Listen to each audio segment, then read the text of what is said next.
कुमको महाविजेता lucky कार्डको धमाका भनेर हामीले हाम्रो ए टु जेड स्टेसनरीबाट सञ्चालन गरेका थियौँ, जस अन्तर्गतको तेस्रो चरणको फाइनल विजेताका लागि साइकल उपहार हाम्रो भाइ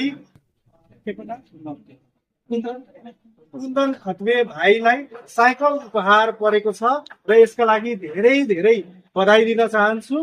र यसका लागि हामी हाम्रो ज्ञानकुञ्ज एकाडेमी कक्षा 8 का हुनुहुन्छ र यसका लागि यो हाम्रो साइकल जुन उपहार छ यसका वितरणका लागि हाम्रो ज्ञानकुञ्ज विद्यालयका हस्त राउत सरलाई म निम्तो गरेको छु उपहार वितरणको लागि। उहाँले उपहार वितरण गर्नुहुन्छ।